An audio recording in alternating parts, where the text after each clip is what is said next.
What he did, and we were gonna videotape it because he won't be here for every training. But can you tell us, Chad's experience, you retired as a lieutenant at Green Bay PD. He didn't get a chance to stay with that. He was at the department a long, long time, and you came from down in Texas, I think. Sheboygan. Sheboygan? You put me in Texas. Yeah, yeah. I get people all the time. I'm sure there's a Sheboygan. My background. But in Chad's later years where his hair started turning, he was in trainings and professional standards. So he would have direct experience with the use of force of everybody on the department, whether it was with a weapon or Fifth City or something else that happened. So can you just tell us what you mentioned before? If can I just preface it a little bit? You do whatever you need to do. All right. So when we were talking about that, I happened to be in a role for a lot of years of evaluating use of force, and over the course of my career, and again, I'm certainly just doing it for background folks. I'm not doing anything more, but I've had to evaluate somewhere around 750, 800 uses of force. And when I say that, that means something more than just pressure points and pain. That's taking people to the ground up to deadly force. And so that was a job of mine for a lot of years. With that comes the potential for lawsuits. And within those lawsuits, oftentimes, and historically, police were sued a lot for the action they took.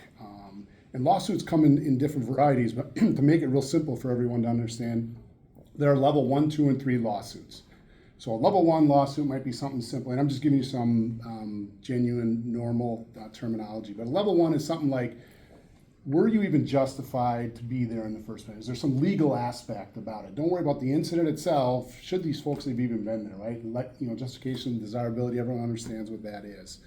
The second component, where we saw a lot of lawsuits for a long period of time, were the level 2, where that is the actual use of force that was utilized. And attorneys became great at suing police for what they did, how they did it. So it was a level 2 lawsuit. But we got better. We got better in law enforcement at doing our job.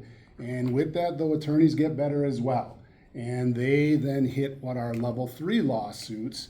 And that is, what happened after the incident? How did you follow through after the incident happened and occurred? And this is where we started to see an uptick in lawsuits and critiquing actions by law enforcement of, hey, we know you were supposed to be there. Hey, we know what you did was fantastic, but what you did afterwards was terrible, and that's where we're going to sue you.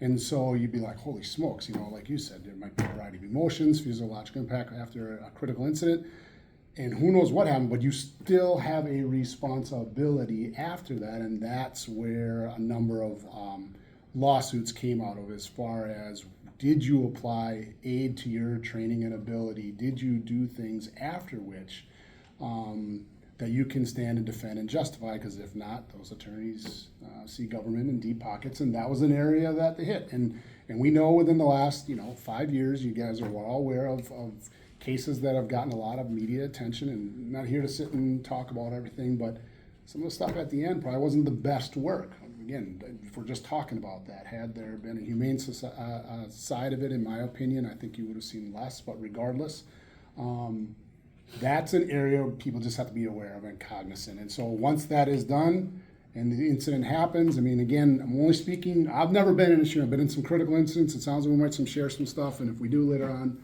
I'm happy to talk about some of my things as well. But that's the hard part there. As far as when something happens, I can only tell you from my experience and some textbook stuff and reviewing stuff is really making sure you're in control of yourself first.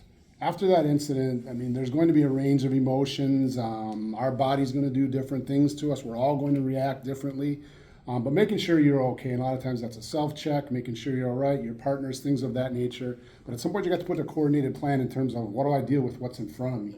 And particularly if I have a partner and there's a weapon involved, how are we going to coordinate securing that? And then how are we going to coordinate rendering aid? And that's very important that you do those things. But oftentimes when I would train this stuff and we'd go over this stuff is there might be a few seconds of breathing, a few seconds of clarity and breaking up my tunnel vision and doing some stuff. But there has to come a point where you have to understand there's some responsibility here of taking action. And so